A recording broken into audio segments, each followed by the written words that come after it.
One point, I was working 80 hours a week, and that was 2 months straight. I'll never forget it. I gained 23 pounds during that time. I had high blood pressure. It was terrible. And I was in my 20s, and my doctor was like, "You gotta change something ASAP." I remember people, you literally would laugh in my face when I say, "I'm gonna be a millionaire."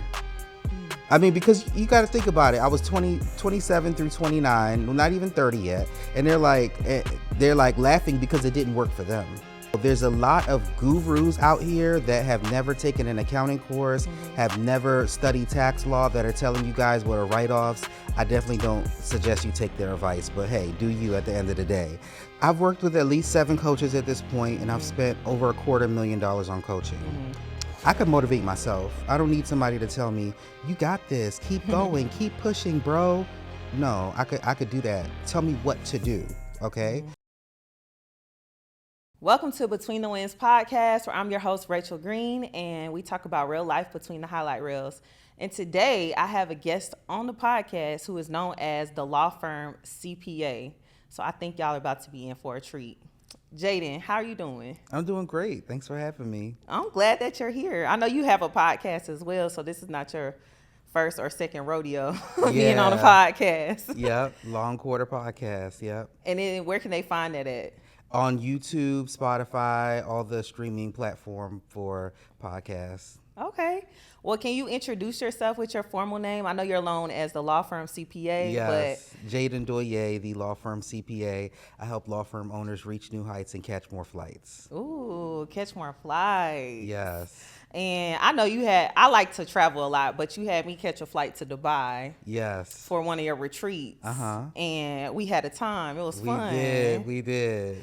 Can you just talk a little bit about what made you come up with your, catch flights? Like how did you get into that? Yeah, so now, I like to think that I live a very convenient life, is what I call it.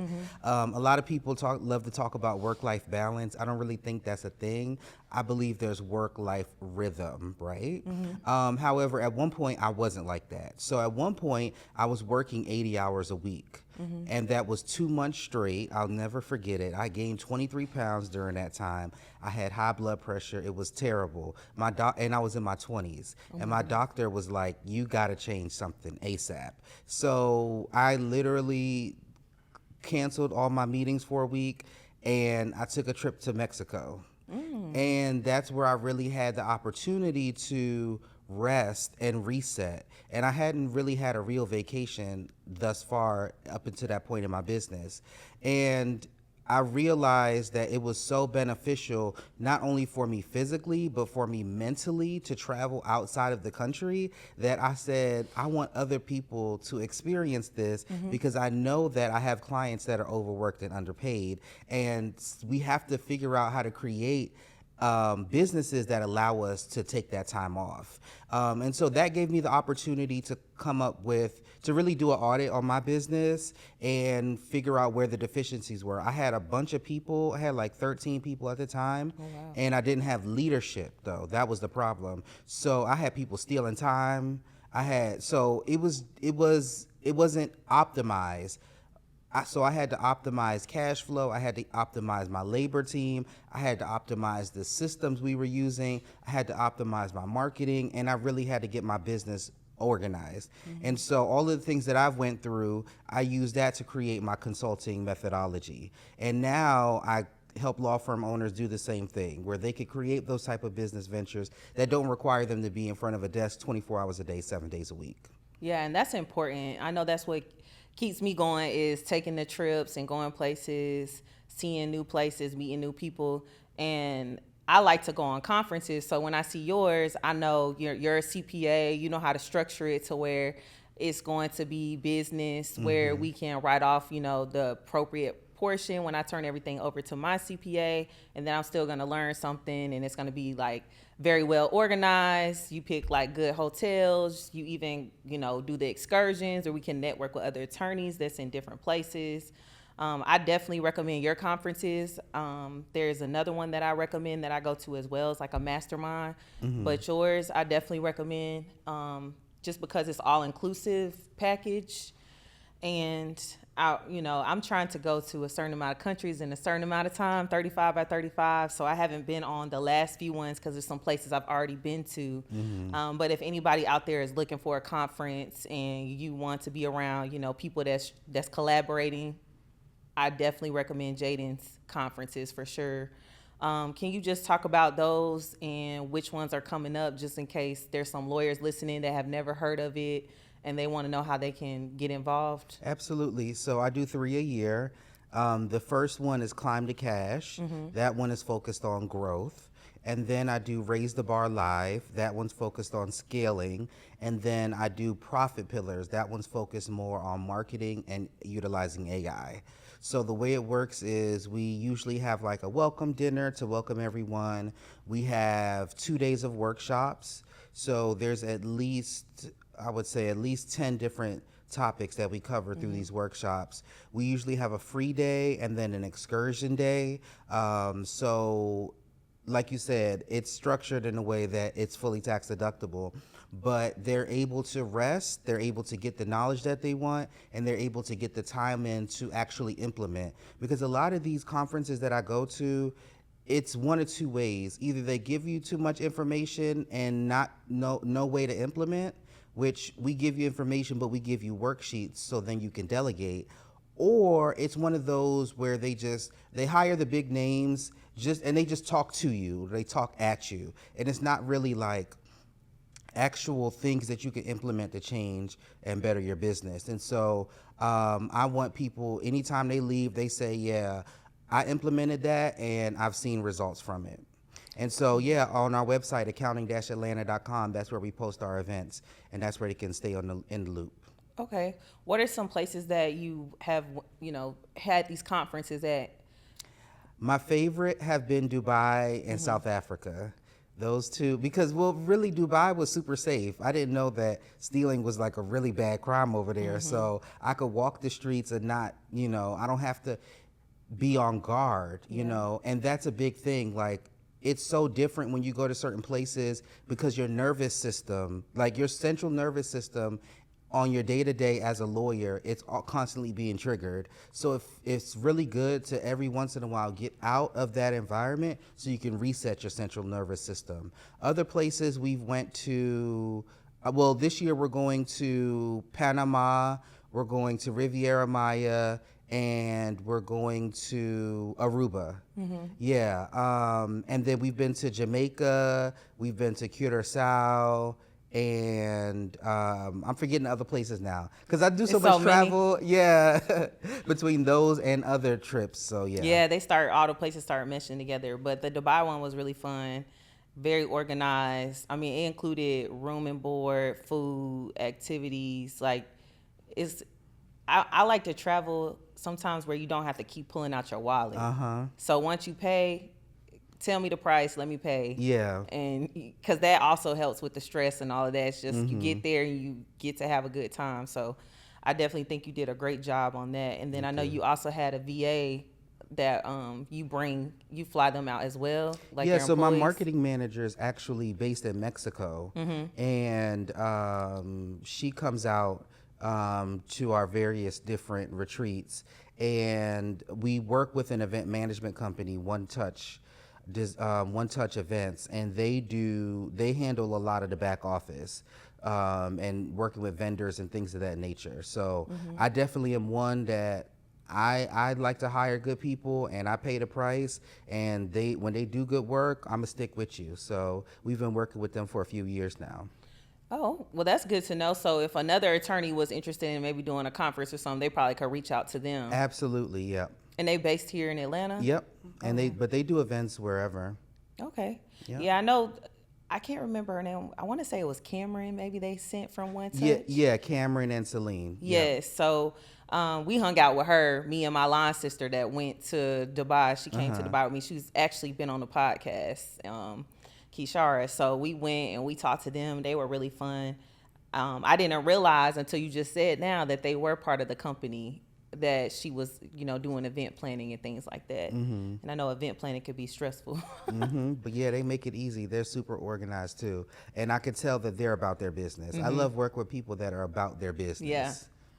So when we talk about, write-offs and tax deductions, can you just explain for someone who's probably listening, they don't really understand what that is or what that means in kind of like layman's terms for them? Yeah, so essentially you pay taxes on your taxable income. And in layman's terms, to calculate what your taxable income, you start with your gross income. So everything that everybody paid you. So if your law firm made $1 million, your gross income is $1 million. Then you have deductions, aka write-offs. These are things that lower your taxable income. These are expenses that are ordinary and necessary for business.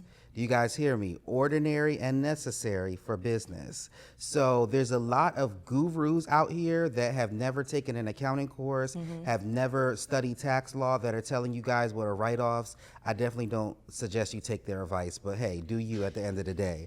So the craziest things that I hear where people be like, oh yeah, I need a suit to go to court so I can write my suits off. Absolutely not. The IRS says it has to be ordinary and necessary, but when it comes to clothing, you can write off things such as uniforms, but anything that is uniforms or costumes, but things that you would use in your normal day-to-day, that's not tax deductible. So the fact that you could wear that suit to a court, but you could also wear it to happy hour right afterwards, that's not going to be tax deductible. Now, if you are a clown and you have to buy a clown suit, that would be tax deductible, okay? So we have to make sure when we're doing these things that we're talking about ordinary and necessary. Another myth. People are like, yeah, I bought a Birkin bag and I used it in a photo shoot. And because I used it in a photo shoot, it's now marketing. So I can write that off. Also not true, because that Birkin bag is not ordinary and necessary for you to operate a law firm. Let's be real. Unless you are a reseller, then that Birkin bag would be inventory and it would be a write-off once it's sold. So I want to, demystify that. But things that are ordinary and necessary for business, those things lower your taxable income so you can get to your taxable income, and then from which you pay taxes on. And there's some other numbers that go into that, but I won't bore the audience with the accounting mumbo jumbo.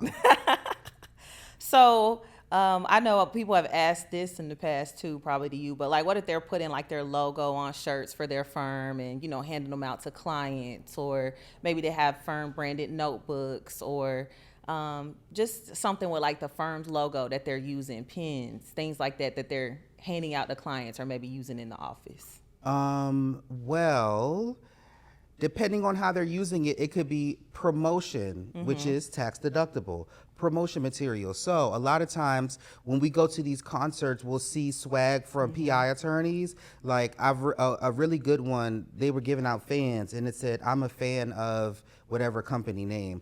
That is promotion material. You're doing that to get your business name out there. Now, if it's just used, if we're talking about pens that are used in the office, that's office supplies. So whatever we're doing, at the end of the day, people can write off whatever they want. However, they have to be able to defend that in the event of an audit or when it goes to tax court.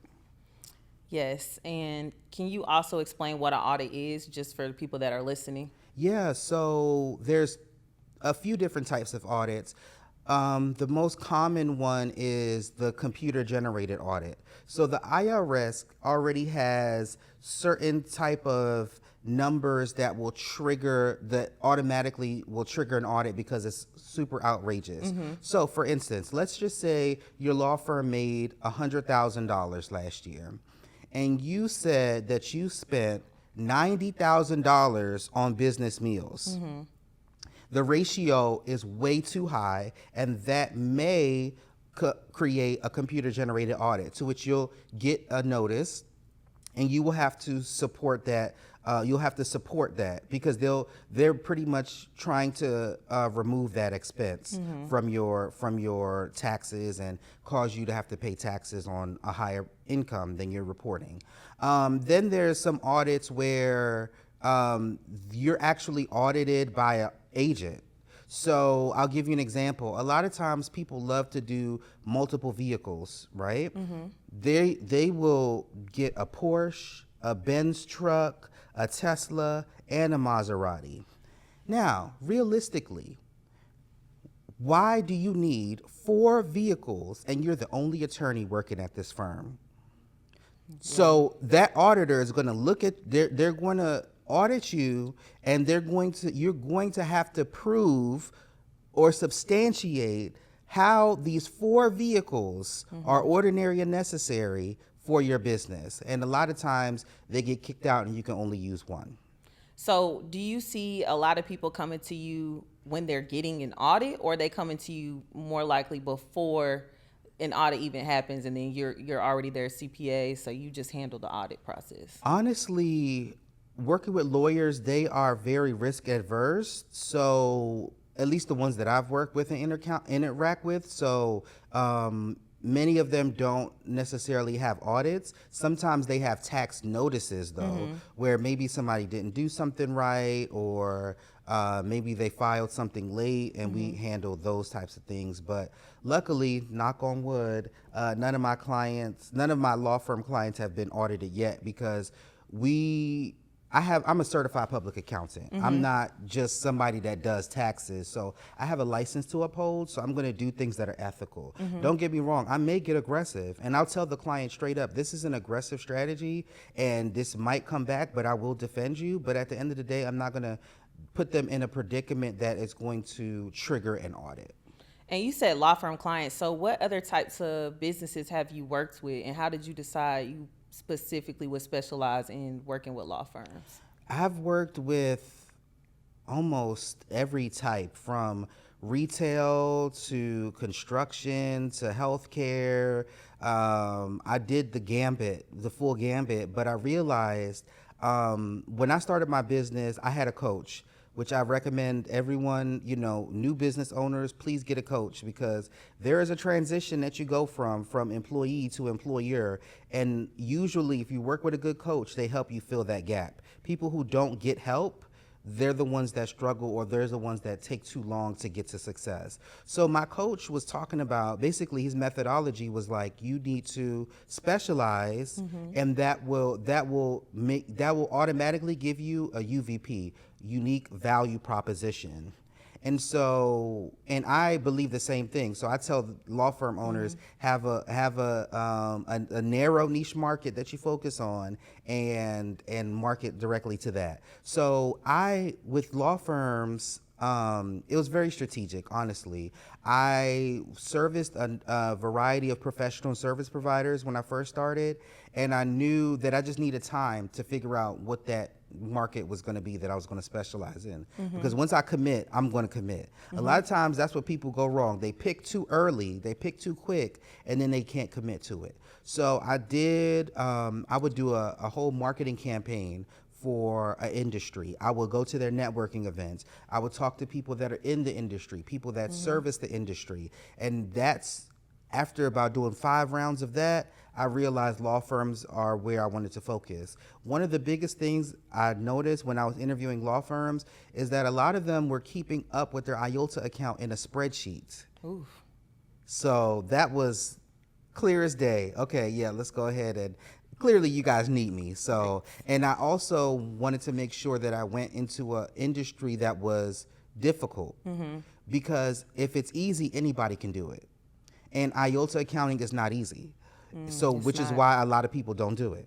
And so I learned everything that I need to learn so I can specialize in it. And, new things still come up to this day. I'm always a student. I never want to be the smartest person in the room. So, just through doing those interviews, and I committed to it. And it took me about a year for people to really take me seriously. Lawyers, like I said, risk averse. So I'm doing all the webinars, I'm doing all the bar association events, I'm doing all the networking, and it's after about 3 times of seeing me with a hat, then they're like, okay, I remember you. Let me go ahead and give you the time of day now. But once I really built that up, and that part of the business can break people. That part of like building up your brand reputation and having people doubt you, I remember people, you literally would laugh in my face when I say, I'm going to be a millionaire. I mean, because you got to think about it. I was 27 through 29, not even 30 yet. And they're like laughing because it didn't work for them. And so I just had to change the people around me. Yeah, and the mindset, because here I am, they had a a self-limiting millionaire. belief for themselves. Absolutely. So Yep. they couldn't see it. Yep. But it's your vision, so Yeah. you see it. And I was apprehensive a little bit because I had a few negative experiences with lawyers. However, that was being an employee. Now that I'm an employer, I have the choice to who I work with. So if you start getting on my nerves, we could terminate this contract. Don't worry about it, baby. Don't even worry about the 30-day. We're done today. Don't ever talk to me again. I can do that. And I'm the type of person where I'll check a client if they talk to my employee wrong too. Oh yeah, I don't like that. So you disrespect my employees, you disrespect me. Yeah, you have to respect everyone, no matter Absolutely. who you're speaking to. I 100% agree with that. But I also don't want to. I don't want to seem like I talked over you because you say you're sitting here as a millionaire today. Yeah. So that means that you practicing what you preach. Absolutely. Yeah. And another thing I wanted to ask you is, because you're sitting here as a millionaire, before you made millionaire status, you said people kind of were doubting you and stuff like that. What was your definition of success then versus what's your definition of success as you sit here on this couch as a millionaire? That's such a great question. It happened in phases. So my first definition of success was just making $60,000 a year. I was like, if I can, because I was doing okay when when I didn't have an abundance mindset. $60,000 salary worked for me, right? So I was like, okay, that's gonna work.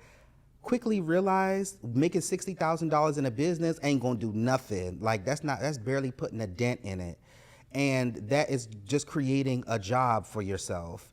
And so then it got to making $100,000 a year. And so what I did was, I'm always reading books. And when I say read books, I mean listen to books, like audio books. Think and Grow Rich was a really good book. And that was a book that I had to it took me a while to get through that book because it was so thought-provoking that my brain could not, it would literally give me a headache if I listened to so much of it because I needed a break to digest it, implement all that good stuff. Oh, wow. But one of the things in that book that it said to do was to write on your whiteboard what you want. So that's what I do. On my whiteboard, I always wrote things that I couldn't afford. When I first started my business, I couldn't even afford the tax software. The tax software was like Pro or Pro? No. It's Pro. I use the most expensive, one of the Tax most expensive. No. Pro Series. Okay. Yeah. Okay. So it's like $3,500 a year. And when you first start a business, it's like, yikes. But they gave me a payment plan, so it worked out. But yeah, anything that I couldn't afford, I put on the whiteboard. One of the things I put on the whiteboard was making $100,000. And then I did that. And it's like, okay, now what's next? And honestly, I feel like when people doubt me or when they laugh at me, that motivates me. So I wanted to buy a building. I was really petty, right? I wanted to buy the building that my job was at. And I know, I wanted to buy that building and evict them. I was petty. Jayden. I know, but I'm in therapy, so I'm better now. I wouldn't do that today. So I talked to a commercial real estate agent, and they laughed and they were like, that's $1 million building. You would need at least $100,000 liquid to do that.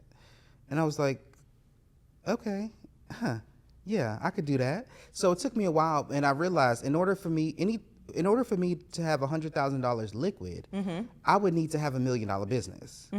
And so that was next, have $1 million business. To have $1 million business, you only need to make $83,333.33 a month. That's not that bad when you don't have a volume-based firm, when you have a value-based firm. And so, one of my accountability partners that's also a firm owner, we sat down and we were, comparing prices, and she was like, your price too low. And I was like, what? My clients won't pay that. But then I realized the people that can't pay those prices, they can go somewhere else. I'm going to stick with, I have a niche. Like there's millions of people in Atlanta.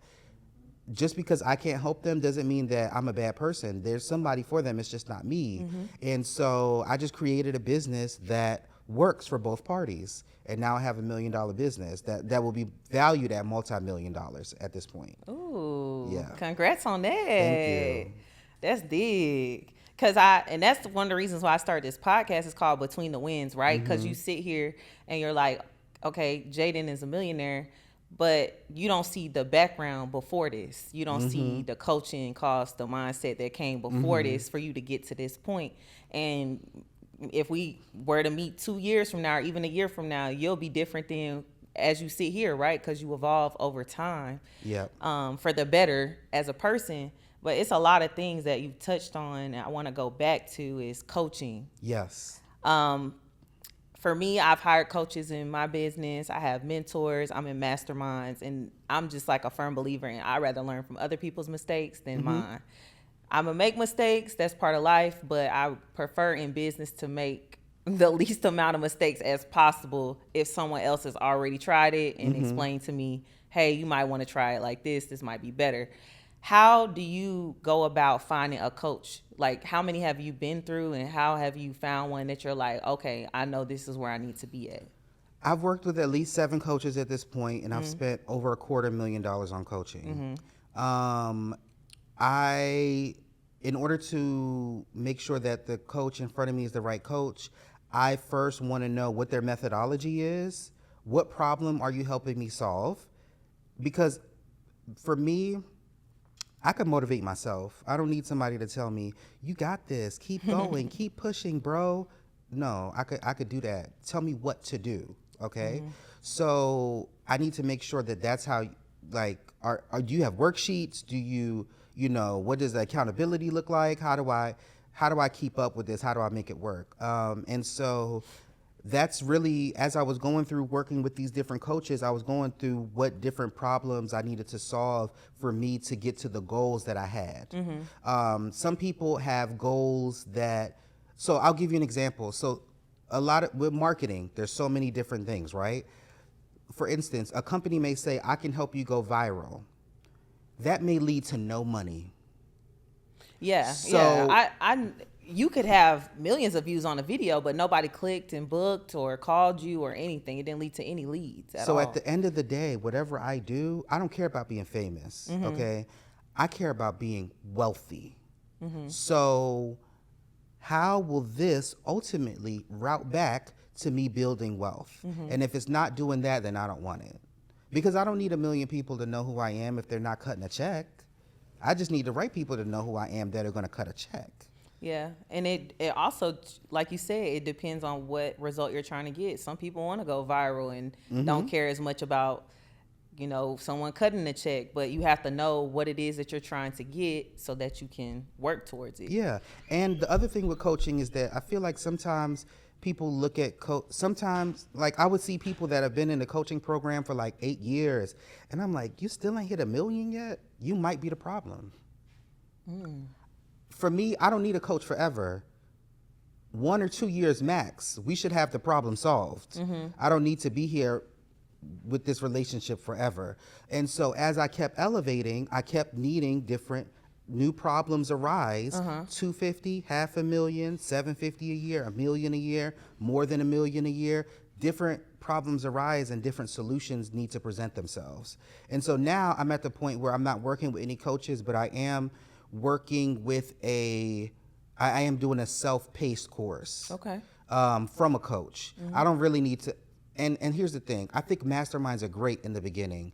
I'm mastermind out. I don't want to be around. Like, I'm good. I love okay? masterminds. I'm good. Oh my goodness. But the mastermind group I'm in is, I will say, it's the same people that are in the group, and sometimes new people come in, but we travel and, for me, because they're all older than me too, and they're so further advanced that. Yeah. So that's a little different. But yeah, I mean, the masterminds that people ask me to join, I'm just like, it's more of a benefit for them than for me. You know what I'm saying? You are in a group with people that have been doing this for years. So there's something that you're getting from it. So that makes more sense. And because you have to remember, I host 3 retreats a year. So that's similar. I mean, that's creating community. the same community that would happen in the mastermind. I mean, ultimately, if you added even a mastermind component of people just talking about like, hey, what's one thing you need to work on, and everybody kind of join in and try to help them. But I feel like that kind of happens at the retreats as well, when people are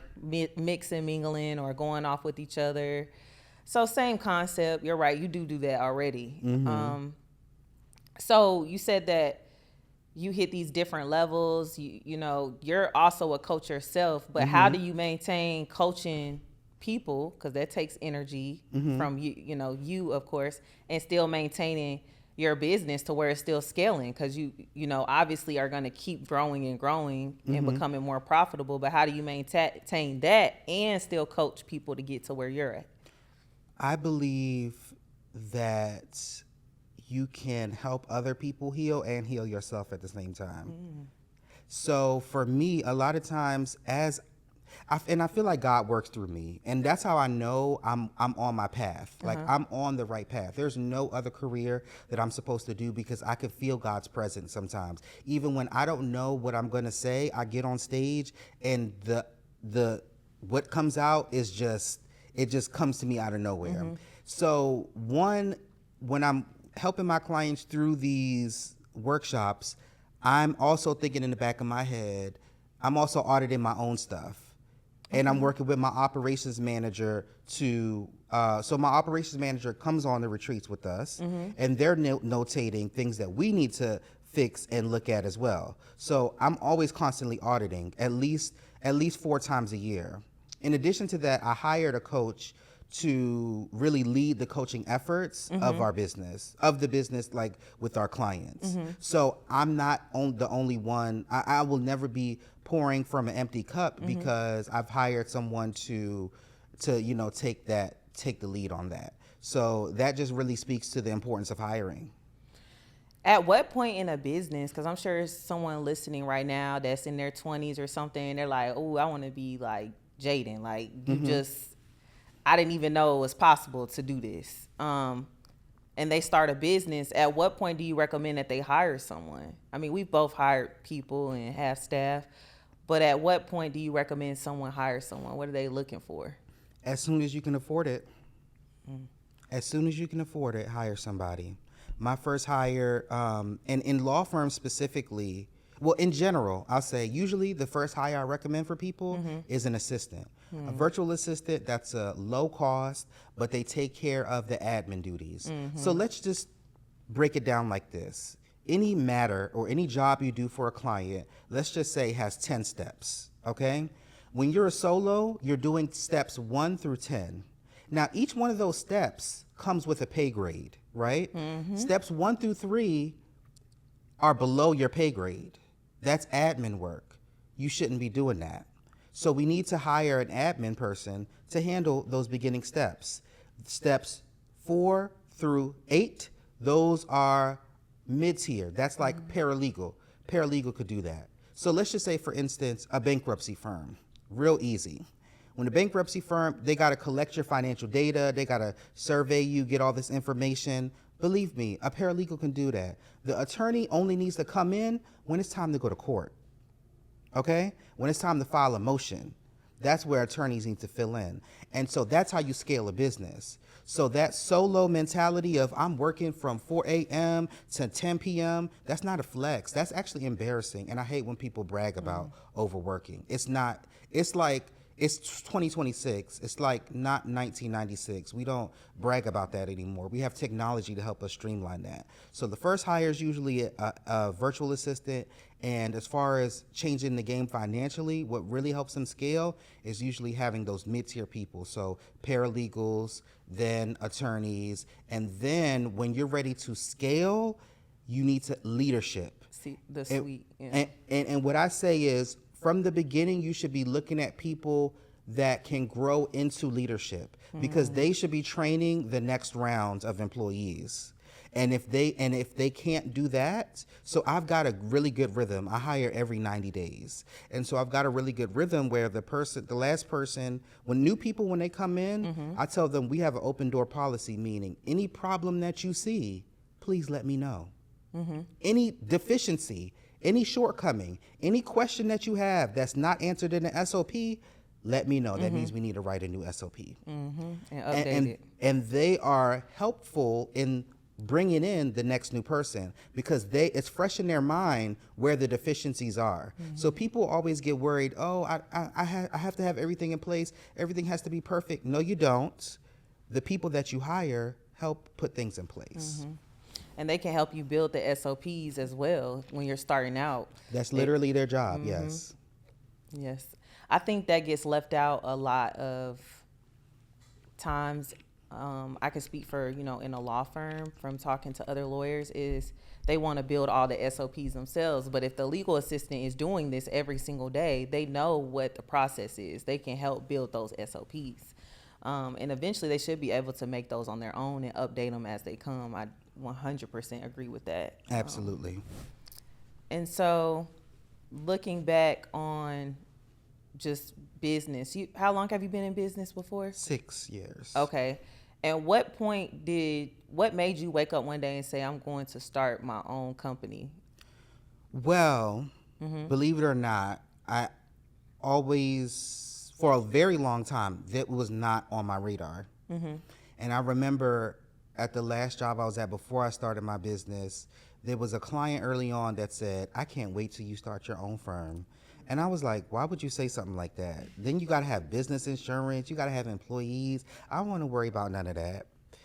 This is pre me becoming a CPA and my mindset changing and all that. Nonetheless, I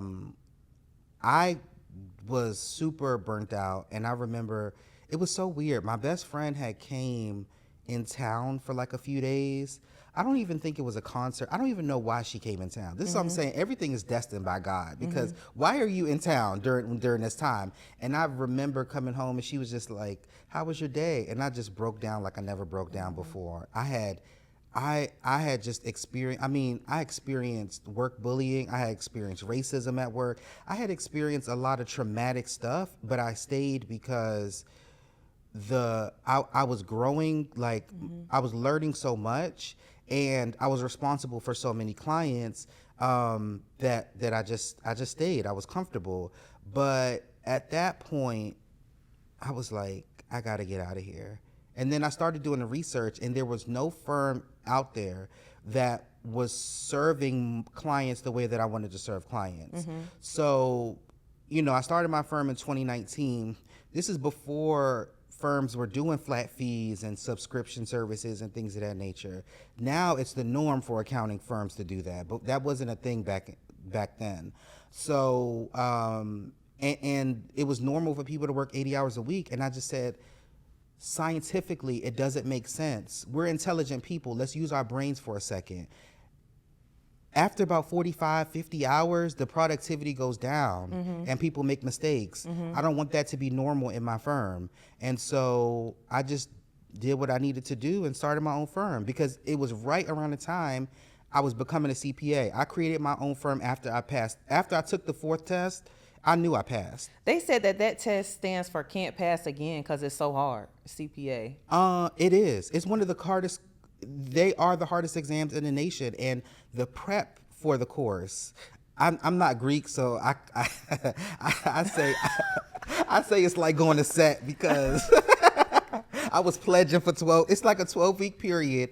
Just imagine taking 5 college courses in 12 weeks, like upper level, and working full time at the same time.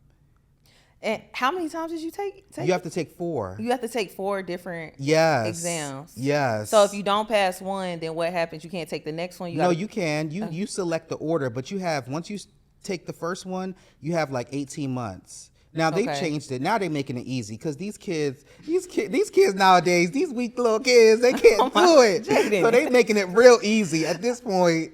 No, I was confused, because when you said 4 times, I'm like, whoa, so it's 4 different parts. 4 different, yes, 4 different parts, yeah. And you take it, and how long you have to wait for the results to come back? Like a couple months, like 8 weeks. So what's some advice you would give to someone who wants to be a CPA right now that's trying to take that exam? This is what I would say. I would just give you my strategy. My strategy was have no social life and spend the whole weekend studying. It's like math. And I used Becker. And with Becker, they really outline, they help you create a whole path. A whole studying path. So I committed 16 hours a week to studying on the weekends, and you just have to do what you have to do it. Hey. And stick to a schedule, and cut off your social life for, temporarily. Just make a sacrifice for right now, pay off in the back end. At the end of the day, do you want to be a CPA or not? The club is still going to be there once you pass. Yeah. The brunch is still going to be there once you pass. The movies are still going to be on Netflix once you pass. So you have to do what you got to do, sacrifice and get it over with. Another question I wanted to ask you is coming back to, because I think it's important. I know I keep mentioning this, but I think it's important because there's some people that will never meet a millionaire in in their lifetime, and it's some people that know 10 millionaires, 20, or they might not ever have the opportunity to sit and talk to one directly. So I want to go back to that because to me that's very important. And I want to ask, well, what are 2 things that you've noticed are characteristics of millionaires, since you as yourself and then being around others, that you see that maybe other people could implement in their life that would help them be more successful? 2 things. One, they fight through their fears. So like I'm one, I like when we went to Vegas was another place that we did a retreat, and I jumped off the stratosphere. Nobody else, people were talking about they were going to do it, and then nobody did it with me. I was the only one that did it. The thing about entrepreneurship is that it will literally impact your mental health and create fears you didn't even know exist, and you have to be able to push through that. You have to have strong mental health, so everybody who owns a business needs to have a good therapist, and you need to be able to recognize what your fears are and be able to work through your fears, be able to do it scared, okay? Millionaires do not wait until they feel great about doing what they need to do. They do it scared. I can't tell you how many times I have went to a networking event not knowing anyone, okay? Not knowing anyone, not knowing if everyone there was gonna be mean or what. And I said, you know what? God is calling me to be more visible, so I'm gonna I mean, times that I was dumb, stupid, tired. I would go to an event and I would meet somebody and it would be so beneficial for my personal life and my business life. So do it scared and face your fears. Number 2, normalize hiring other people and not doing everything yourself. I remember my mom used to get frustrated when we wouldn't cook things right or put the groceries away right. I'll just do it myself. So whenever I hear her voice whenever I want to say I'll just do it myself, and I'm like, no. We're going to take this as a learning moment for someone. If they're not doing it right, let's get them to the point where they're going to do it right. But normalize not doing everything yourself. I'll give you a few examples. I have a house cleaning service. I can't believe that so many people don't have a house cleaning service. It's only a few $100s. I think people don't realize how cost effective it is. Yeah. Because it frees up your time, and I think people think it costs more than what it is. I pay a few $100s twice a month, and what they can do in 3 hours would take me 24 hours. Okay? And let's be real. They have an art form. It's a science behind house cleaning, to the point where you look at your toilet paper and it got a little triangle with a little circle on it. It's so cute.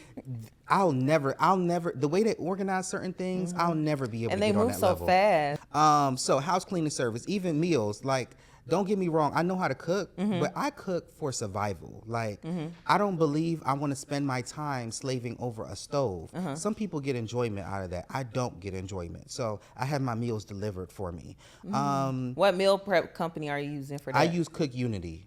And I love Cook Unity because they are all across the nation. So if I remember one time I went to a conference in New Orleans, and they had a different menu over there. They shipped it to my hotel in New Orleans. They shipped to my hotel in Chicago. So they're in all major cities that I've been to. Oh wow! So that's why, and they have a big variety, and it's very clear the calories, the protein, the carbs. So whatever type of diet you're on, they can alleviate that. Yeah, but even a lot of the things that I used to do from a marketing standpoint, now I have a whole marketing team to take care of that. Putting on the events, I have people organize that. Just hiring people to do everything, because really a CEO is not in the weeds. A true truly, When you go to Walmart, you will never, ever, ever in your life see the CEO of Walmart ringing people up.